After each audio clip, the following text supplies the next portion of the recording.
Para você que não só assiste futebol, mas também é praticante desse esporte maravilhoso, esse vídeo aqui tá imperdível. O convidado é o Lucas Oaks, ele tem muita experiência dentro do futebol, incluindo uma passagem pela seleção brasileira, e atualmente é o fisiologista do Cruzeiro Feminino. Vamos conversar sobre a sua formação, sobre a sua trajetória profissional, sobre os erros mais comuns que os atletas cometem ali em relação ao cuidado com o próprio corpo e muito mais. Então, se você ficou curioso, fica ligado aí e vamos para o vídeo.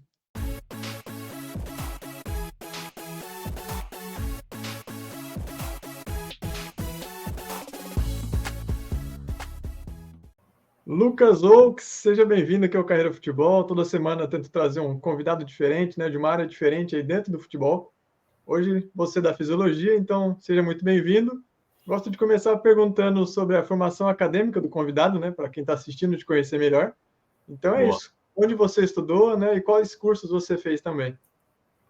Vamos lá, galera. Primeiro, um prazer, né, receber esse convite, poder falar um pouquinho, né, trazer um pouquinho da nossa vivência no futebol profissional, como que o futebol é importante e influente na minha vida, para que você que possa, né, assistir esse episódio, você também possa se sentir aí motivado a buscar seu espaço também no mundo da bola, né?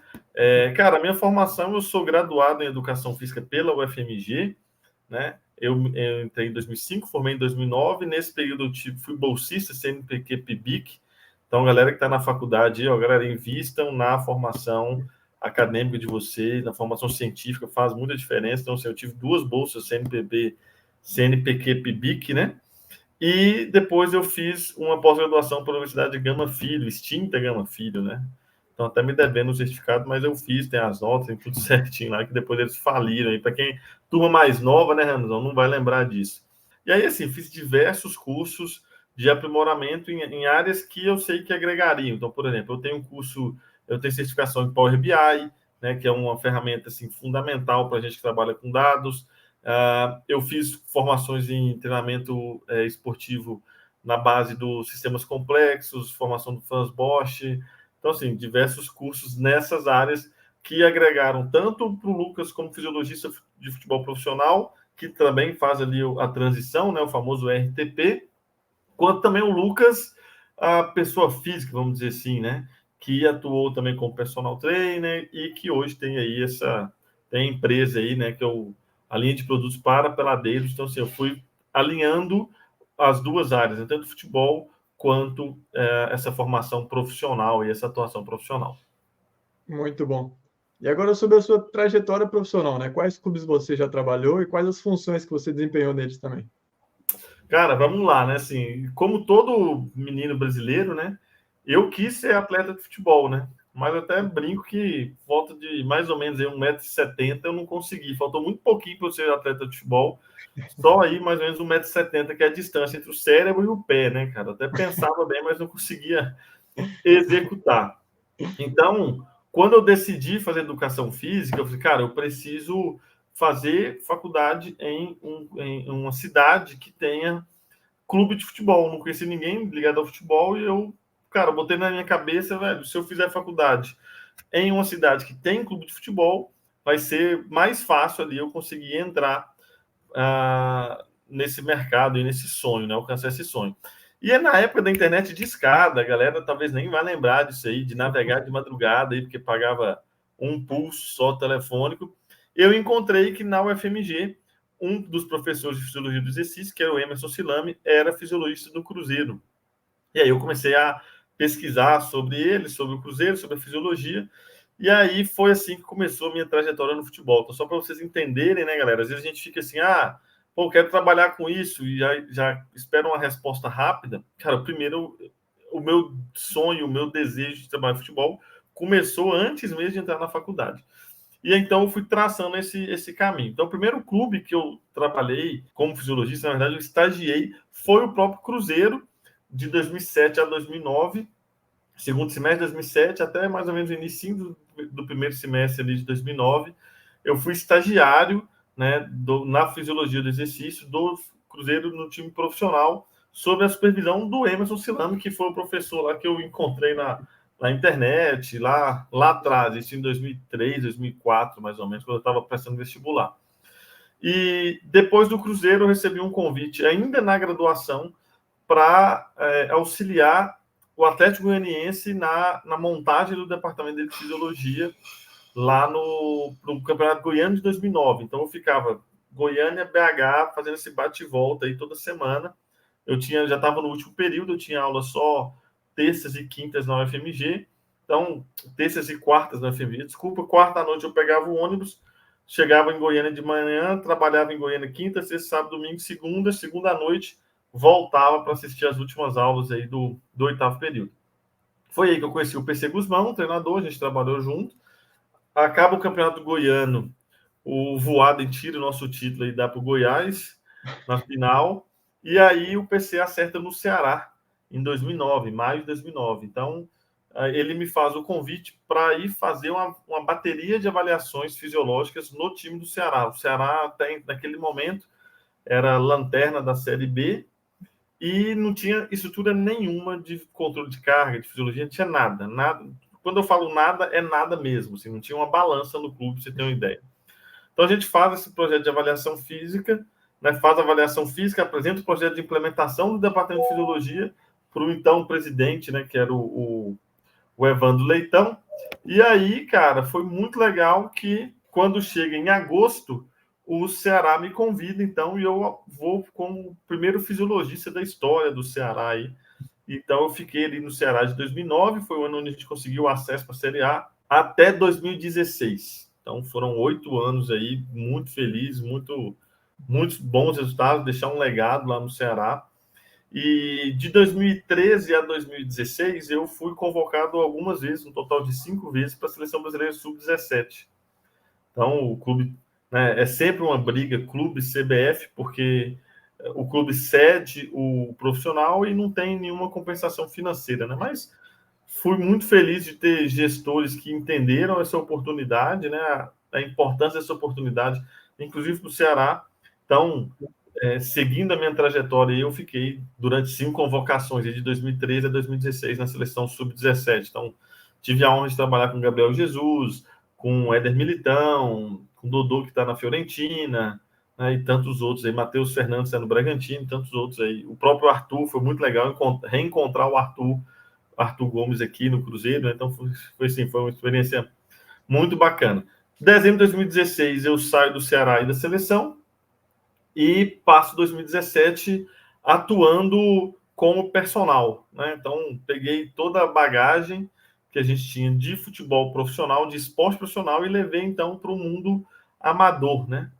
E quando... Beleza, 2017 é isso. De 2018, eu recebo um convite de ser fisiologista lá na China, do Henan Jianye. E é um time muito tradicional lá de Série A. Não é um time que tem muitas conquistas, mas é um time que, por exemplo, nunca teve rebaixamento na história dele, né, desde que a Superliga foi criada. Então a gente montou o departamento de transição, que agora gourmetizou, é o Return to Play, né, o RTP.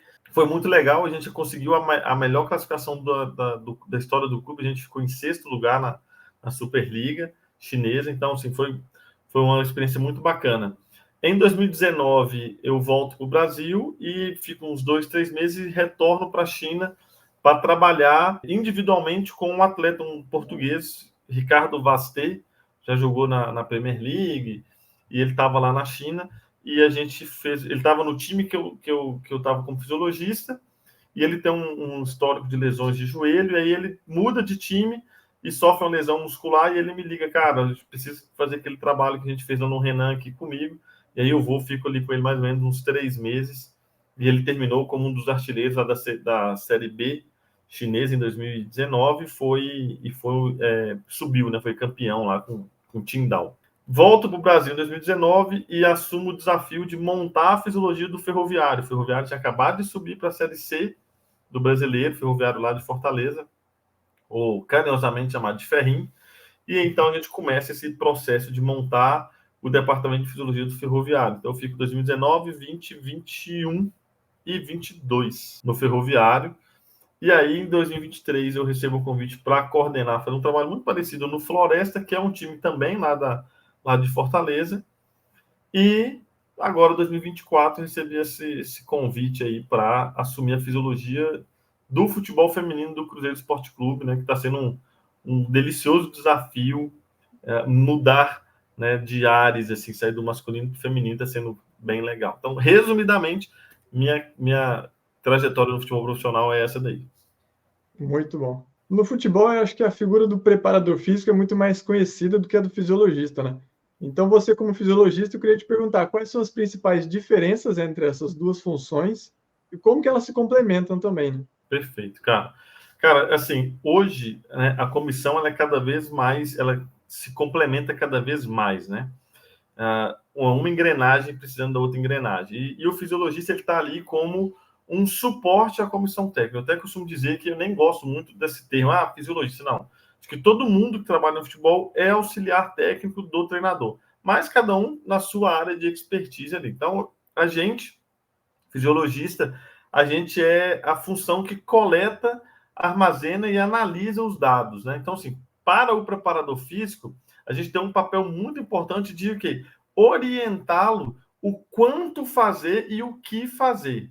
O como fazer é responsabilidade do preparador físico. É fundamental que a gente tenha um bom relacionamento para a gente poder orientar, né? Mas é basicamente isso. Então, eu pego os dados lá das atletas. Olha, hoje nossos atletas correram X quilômetros, X metros em alta intensidade. Como é que está essa progressão? E aí eu sento com o preparador físico. Cara, a gente planejou essa semana ter mais distância em alta intensidade, mas até agora a gente não conseguiu alcançar isso aí. Então, senta sempre, eu, o Jonas e o Ney, né? Posso falar assim hoje, né? Como é que funciona isso hoje? Então, senta eu, o Jonas e o Ney, né, que o Jonas é o treinador, o Ney é o preparador físico, a gente senta e é fundamental para quem quer trabalhar com futebol entender o seguinte: não existe nenhum dado importante que seja fora do modelo de jogo. Então, eu não quero saber, cara, minha atleta tem percorreu uma distância, uma intensidade de X metros, mas como é que é essa atleta dentro do modelo do treinador? Ela preencheu as ações certas? Então, assim, a gente tem feito um trabalho aqui de tentar casar cada vez mais com a análise de desempenho essas informações. Então, o fisiologista, a gente pega esses dados e traduz para a comissão, principalmente para o preparador físico que é mais próximo ali, o que o jogo ou o treino representou de demanda e quais os próximos passos. Então, às vezes a gente chega, cara, ó, essa atleta ela já fez muitas acelerações, então vamos mudar o treinamento dela. Professor, Jonas, como é que a gente pode fazer com essa atleta que tem muita aceleração e já passou do que a gente, né, desejou, planejou para essa semana? Então, aí a gente vai montar exercícios dentro do modelo de jogo, né? A gente montar que é uma comissão, né? Mas quem vai elaborar o exercício e executar vai ser o treinador e o preparador físico. Então, a gente tem esse papel fundamental de quantificar a carga, de orientar para que o atleta ele tenha sempre mais próximo da sua melhor performance física, mas lembrando que tem que ser dentro do modelo de jogo proposto pelo treinador. Boa. Hoje no futebol ninguém faz mais nada sozinho, né? Tudo integrado. Acho que quanto mais integrado, melhor também. Assim como para os jogadores, a seleção brasileira é um grande sonho, né? Sempre um grande objetivo. Para quem está trabalhando no futebol, eu imagino que as convocações, né, para suas funções, né, suas respectivas funções, também sejam um grande sonho, né? Então eu queria te perguntar como que foi para você esse período trabalhando com a seleção brasileira sub-17? Cara, você resumiu muito bem, né? É um sonho servir a seleção, né? Não é demagogia, não é nada disso, mas para quem sonhou em ser atleta de futebol, né? Para quem acompanhou ali, e a minha geração, a gente teve a felicidade de ser, por exemplo, eu vi o Brasil ser duas vezes campeão mundial e uma vez vice-campeão, né? Então, assim, a gente viu a seleção, o quanto que a seleção nos enchia de orgulho. Então, quando veio a primeira convocação, foi um momento assim de êxtase mesmo, de muita felicidade, né? Poder servir ao país, poder estar ali na Granja Comari, né? Que é tão emblemática, poder conviver com pessoas, né, que foram referência. Então, assim, eu tive a honra de jantar com Parreira, por exemplo, no mesmo momento. Tive a honra de, por exemplo, trocar palavras com Branco, né? E ele tocar e relembrar né, o gol, né, de 94, da falta. Então, cara, servir a seleção é uma honra e é algo que todo profissional do futebol ou de qualquer modalidade deve almejar e trabalhar para poder se qualificar, para poder servir o país aí da melhor maneira possível. Isso aí, muito bom. Você trabalhou durante a maior parte da sua carreira com futebol masculino, mas hoje está trabalhando com futebol feminino. Então eu queria saber agora, no ponto de vista mais fisiológico, digamos assim, quais as principais diferenças, né, no trabalho no futebol masculino e no futebol feminino? Cara, então, assim, em relação à fisiologia em si, aos processos, muda pouquíssima coisa. O processo da operacionalização do GPS, dos testes, muda pouquíssima coisa. O que que eu tenho observado, né? Os valores absolutos mais baixos do futebol feminino, tanto que as faixas de sprint, isso até está na literatura, as faixas de sprint, por exemplo, que no futebol masculino é acima de 25 km por hora, no futebol feminino é acima de 23 km por hora. E eu acredito, assim, na minha curta experiência, que essas faixas elas vão se aproximar cada vez mais à medida que o futebol feminino vá se profissionalizando mais. Então, as atletas de hoje, né, são poucos os clubes no futebol brasileiro que têm categoria de base feminina. Então, muitas atletas que estão com a gente não têm uma bagagem de treinamento. Então, hoje a gente, por exemplo, tem duas atletas que a gente tem vislumbrado que elas têm métricas, né, de distância e intensidade proporcionais igual do futebol masculino. Então, assim, a gente tem um atleta que atinge 30 km por hora. Né? Então, isso é muito legal e dá uma perspectiva para a gente de que essas possíveis diferenças elas vão ficar cada vez mais próximas.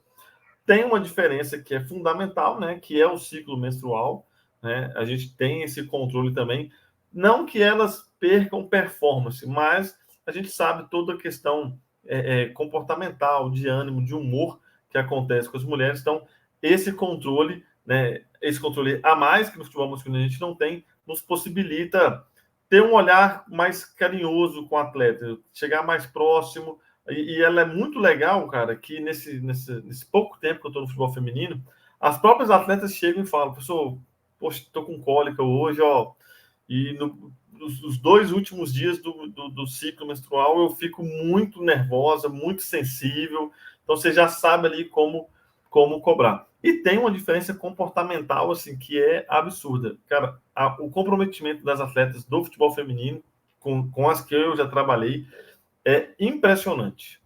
É impressionante. Quantas vezes no futebol masculino você fica ali incentivando, com as atletas do futebol feminino, principalmente as atletas do Cruzeiro, temporada 2024, cara, eu posso te falar que é muito prazeroso, é muito fácil trabalhar, porque tudo que você propõe, elas compram a ideia e executam, e às vezes a gente tem até que tirar treinamento, tirar parte de sessão, porque a demanda, a entrega delas é tão grande que acaba atingindo uma demanda que a gente planejou até antes do esperado. Então, não tem. As diferenças são essas, assim, que eu nesse curto período de tempo tenho percebido, né? Recentemente eu conversei com outro convidado aqui no canal que também trabalha com futebol feminino e ele comentou mais ou menos a mesma coisa, assim, o nível de comprometimento, o nível de interesse de perguntar e querer fazer melhor sempre. Ele disse também que é um negócio que ficou assim marcante para ele, é uma diferença grande assim. Cara, e é engraçado, né? Assim, no futebol masculino, alguns atletas sempre chegam, perguntam, cara, o que é isso que a gente está fazendo? Para que serve? No futebol feminino, são poucas as atletas que acabam o treino e não vêm para o computador para saber como é que foi o treino, se tá bem, se não tá, o que pode fazer para melhorar.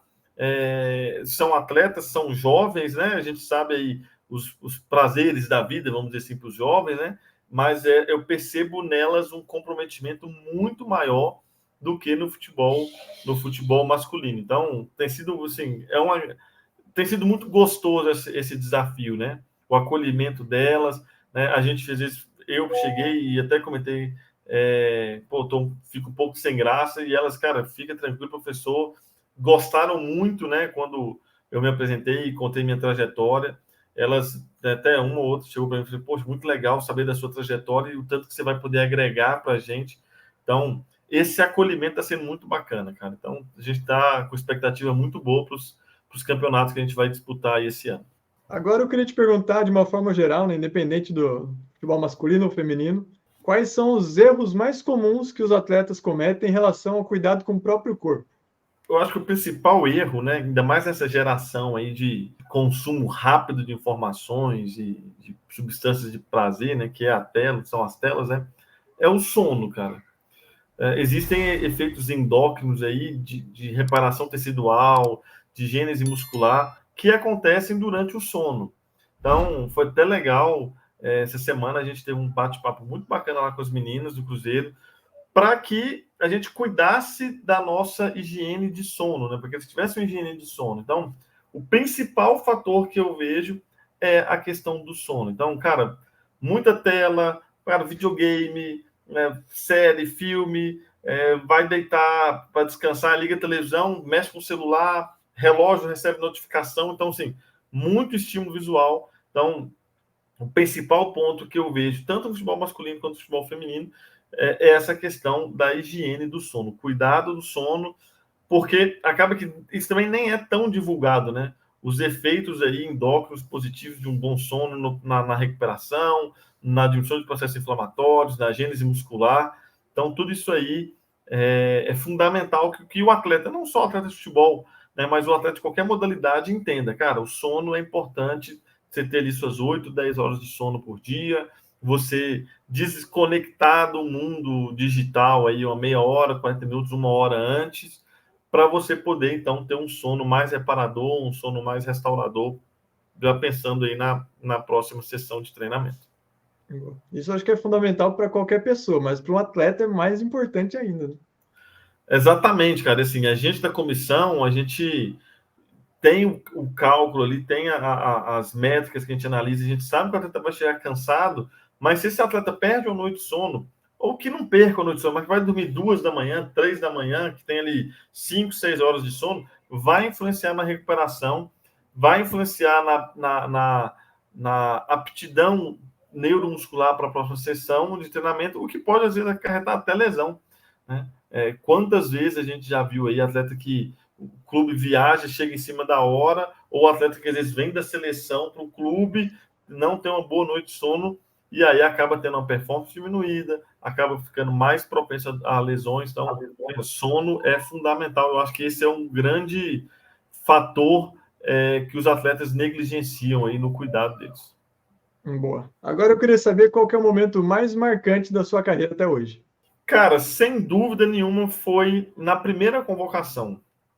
Eu acho que foi alcançar algo que a gente tanto almejava, né? Minha primeira convocação foi para a Copa México das Nações, que é como se fosse um mundialito, são 16 equipes, né? Então tinha equipe europeia, tinha equipe sul-americana, tinha equipe africana, e foi muito legal esse momento, né? Disputar uma competição, né? Ter um período de preparação na granja, viajar, ir para o México, disputar a competição com a seleção, entender a logística que a seleção funciona. Então, sem dúvida, se falar assim, cara, qual que é o ponto mais marcante da sua carreira? Eu posso falar que seria aí a minha primeira convocação para a seleção, que foi essa Copa México. A gente não foi campeão, mas a gente ficou ali em terceiro lugar, a gente perdeu na semifinal para o Uruguai. Mas, cara, foi, assim, sensacional, assim, a experiência. Tem mais momentos felizes do que momentos tristes, assim, na minha carreira. E que continue assim, né? Amém, amém. Vamos continuar trabalhando para isso. Paralelo à sua função aí no clube, você tem um programa de treinamento também, um método de treinamento para aquelas pessoas que jogam futebol, né? Não de forma profissional, mas querem jogar sem dores, né? Principalmente aquelas dores de joelho, que são as mais comuns, né? Queria que você Sim. pudesse explicar um pouquinho como funciona esse seu método de treino. Vamos lá, cara. A linha de produtos, né, Peladeiro de Aço, ela surgiu após eu fazer um trabalho com um atleta que tinha jogado comigo no Ferroviário e que tinha ido para a Tailândia.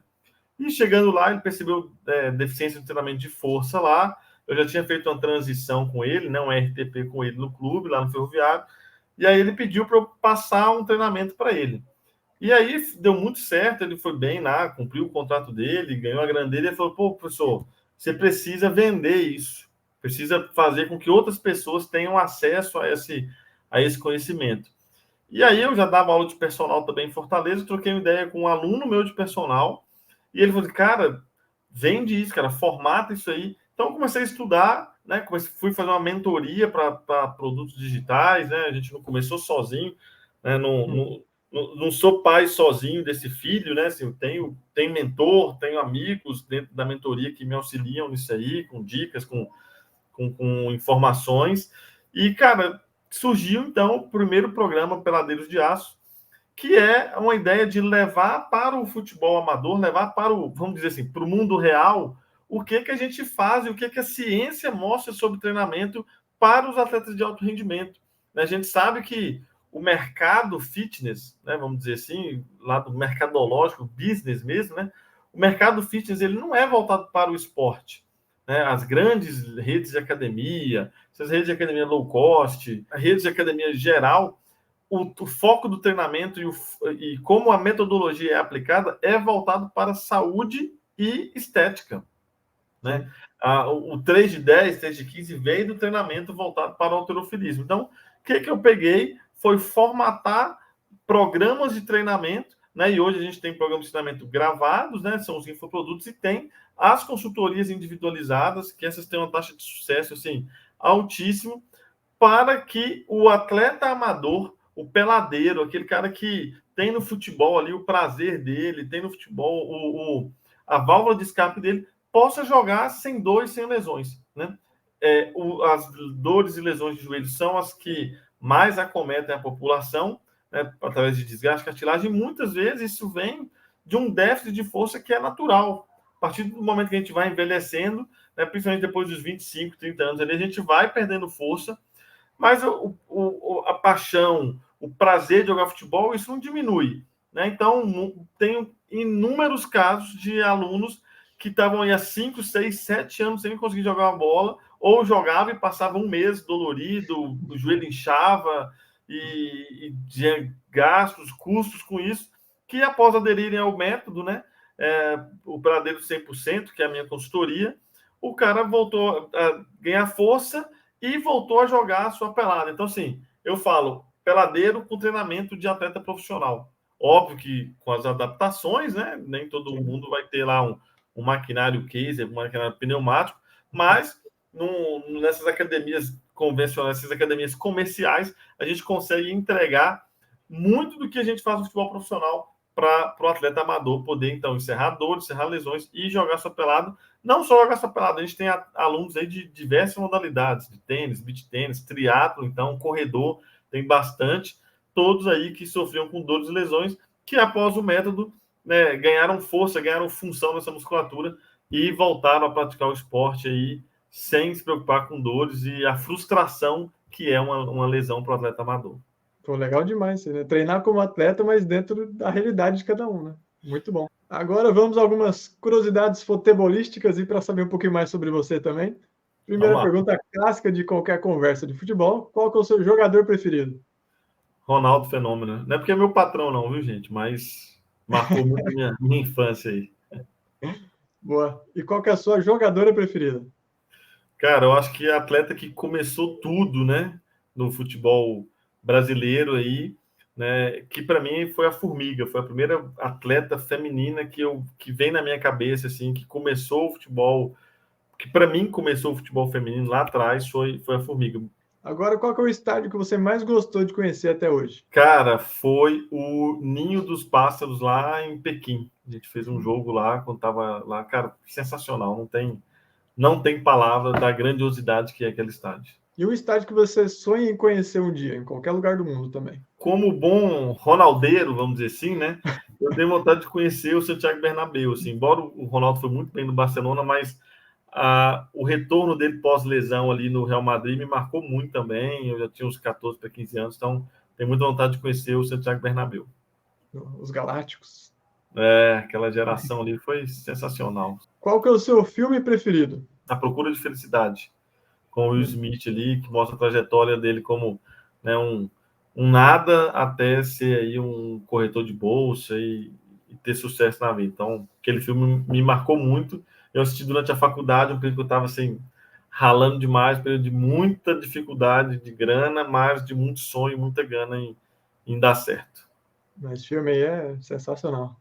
Agora eu queria saber qual que é o seu esporte preferido depois do futebol, não vale futebol. Cara, depois do futebol, eu fui atleta de natação, né? Então eu gosto ainda de dar umas braçadas e contar uns azulejos aí, sempre que tem possibilidade. Boa. E um atleta referência para você mas também não vale ninguém do futebol, de outro esporte. O Phelps, para mim, foi um atleta que, por tudo que ele conquistou, não só pelas conquistas, eu acho que conquista é o resultado de um processo, né, cara? O cara que suportou todo o processo de uma vida inteira para ser o que ele foi, eu acho que me marca muito, assim. Então, seria o Phelps, da natação. É justo. As medalhas são consequência. Exatamente, cara. Qual superpoder você gostaria de ter? Nunca parei para pensar nisso, mas que voar, né, cara? Acho que voar seria um bom superpoder. Os outros seria um superpoder para eu desfrutar comigo mesmo, assim. Ah, cara, tô de saco cheio, deixa eu dar uma voltinha por aí, vou dar uma voada. Então, seria assim.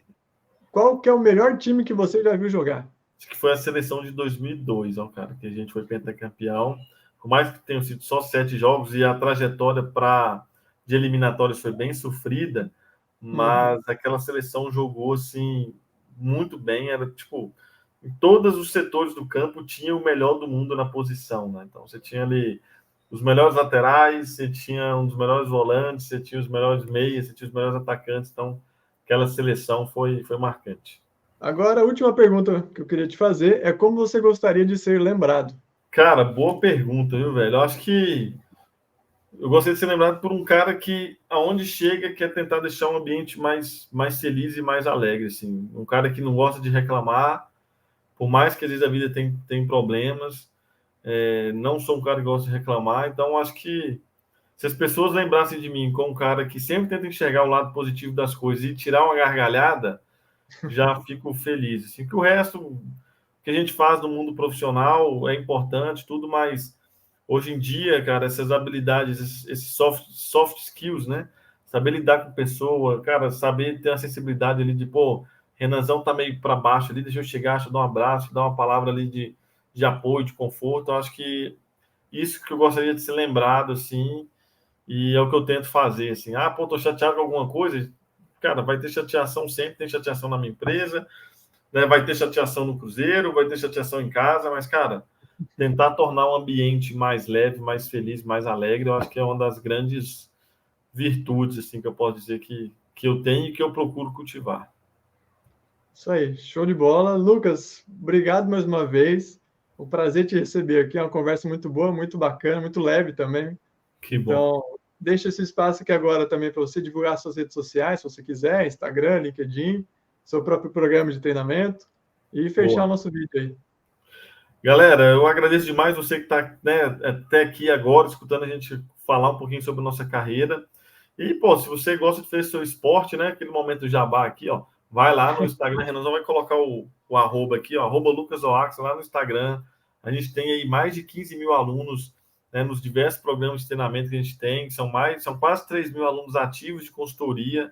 Então, cara, a gente vai resolver o seu problema, sua dor, sua lesão, vai possibilitar, vai te entregar aí meios de você fazer seu esporte, poder brincar com o filho, com o neto, com o sobrinho, sem dor, sem lesão, tudo isso aí baseado em muita ciência e muita experiência com futebol profissional e esporte profissional, né?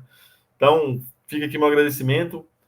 Segue aí a página, compartilha esse episódio aí para que o canal também cresça cada vez mais. E, galera, como eu sempre digo lá no meu perfil, hashtag a pelada é sagrada, vamos jogar bola, vamos ser felizes, vamos cuidar do corpo e sempre mantendo aí o bom humor, o bom ambiente, porque, cara, a vida é muito sofrida para a gente continuar reclamando. Então, vamos rir e tornar tudo isso aí mais leve, beleza? Tamo junto, aguardo você lá no meu perfil. Isso aí, boa. Se você gostou do vídeo, já sabe, se inscreve no canal, deixa o seu like, vai me ajudar muito. E se você quer jogar aí sua bolinha todo final de semana livre das dores, procura o Lucas aí que o cara é bom. Valeu pela moral e te vejo no próximo vídeo.